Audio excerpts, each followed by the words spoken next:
You will hear a number of different recordings, and you have to answer questions on what you hear. There'll be time for you to read the instructions and questions, and you have a chance to check your work. All the recordings will be played only once. The test is in 4 sections. At the end of the test, you will be given 10 minutes to transfer your answers into your answer sheet. Now turn to Section 1. Section 1. You will hear a conversation between a student and a woman. First, you have some time to look at questions 1 to 10.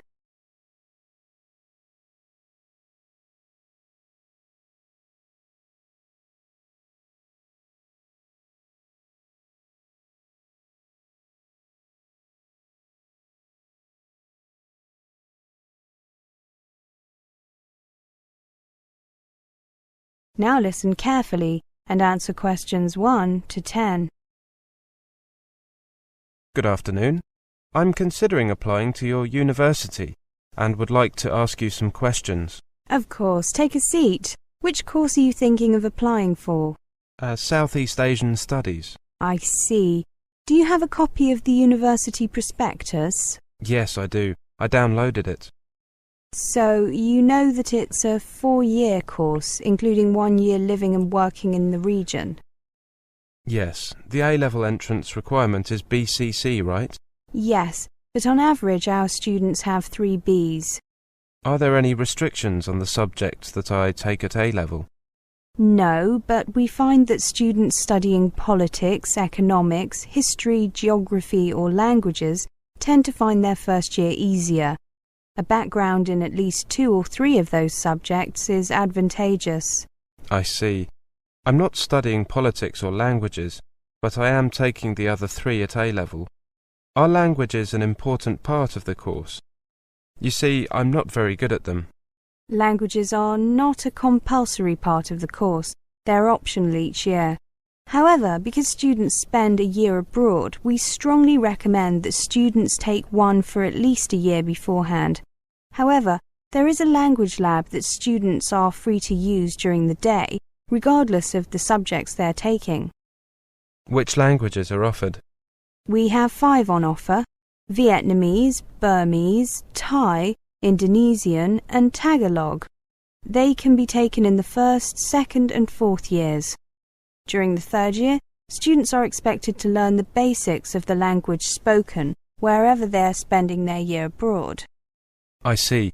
Can I spend my year abroad in any country in the region I choose? Yes, as long as you can satisfy your tutors that it will benefit your studies. This year, most students have gone to Vietnam, Thailand or the Philippines. Fewer have gone to Indonesia, Burma, Malaysia, Laos or Cambodia. None went to Singapore or Brunei. What do students generally do during their year abroad?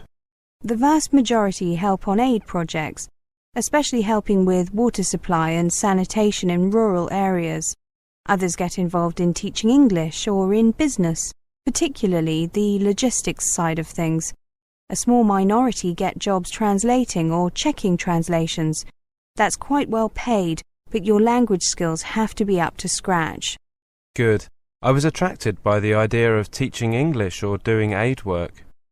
Very often it's possible to do both. That way you can also develop a wider range of skills. Thank you for your help. Can I just check the optional courses for Year 1?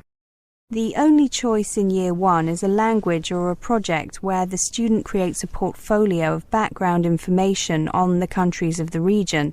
Actually, many students do both, since they find the project contributes to their general understanding of the region, and the languages are obviously useful in preparation for going abroad.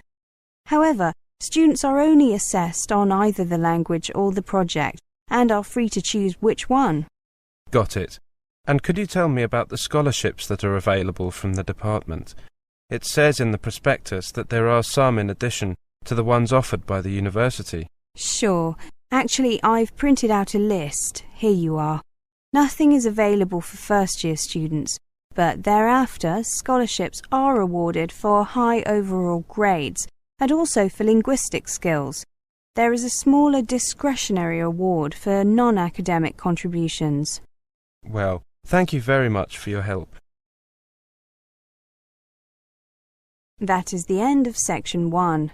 You now have half a minute to check your answers.